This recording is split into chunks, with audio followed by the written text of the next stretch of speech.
New Venezuelan President Maduro took to Twitter to denounce the private media in Venezuela of covering up terrorist attacks that were being taken by the right wing. Recently, a lot of health clinics in Venezuela have been the victims of violence by right-wing squads backed by right-wing parties and have been covered up by the private media in Venezuela. The attacks were allegedly provoked by a tweet from the opposition pundit Nelson Borcaranda, who claimed that the electoral materials were being hidden by Cuban doctors in the CDI clinics, a baseless accusation and a further slander to the socialist island nation of Cuba. The coward Borcaranda has provided no evidence and has done little more than provoke violence against doctors, not much different than what Bill O'Reilly did to the abortion doctor David Tiller.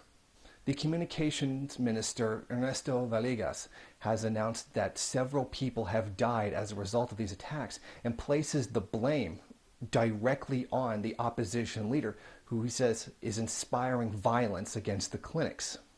Now Mr. Capriles is saying once again, it wasn't me, and he takes back his calls for violence. Now he tells us that those who use violence are not a part of his political project. He tries to disassociate himself with the efforts of his comments, but who should pay for these lost lives now?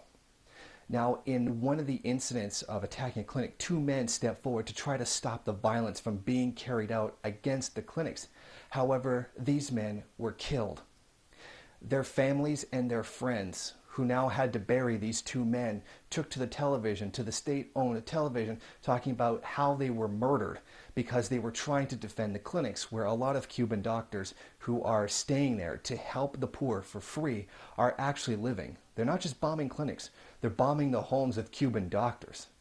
And these people took, their families and their friends took to the media to describe that they were dead and what kind of loss they suffered. However, the privately owned media is claiming that this never happened. Several media outlets visited the CDIs that the government claimed had been attacked and assured that there were no signs of any such attack.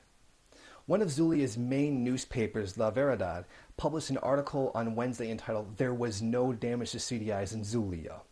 The article states that there was no visible damage to the buildings. However, upon interviewing staff members, the article reveals that opposition groups did approach the building, but were thwarted by members of the local communal councils. El Universal also confirmed that nearby apartment buildings, residents were having a funeral ceremony for one of the people who died in the attack, but still maintained that the attack never happened. The communications minister, Villegas, also publicly denounced the denial of the attacks and murders that have taken place. We want to denounce a strategy that is in motion by the private media to cover up the grave crimes being committed against the Venezuelan people by fanatical groups who are motivated by the irresponsible actions of the anti-Chavez candidate. I personally cannot think of anything more that greatly symbolizes the right wing in Venezuela and much of the right wing around the world. A cowardly attack upon clinics, a building, a facility dedicated to helping the poor, to give health care to those who can't afford it. Something that solely exists to help people is being attacked, and those who would defend their right, the right that exists not only in any kind of moral framework, but one that exists in law, both domestic and international law. People were willing to die to protect that right. The people and the political parties carrying out these attacks against health clinics are cowards and are nothing more than a perfect demonstration of the epitome of right-wing thought. Complete cold-blooded indifference and sometimes sadistic pleasure in the suffering of the poor. They care nothing for the millions that suffer as a result of their ideology.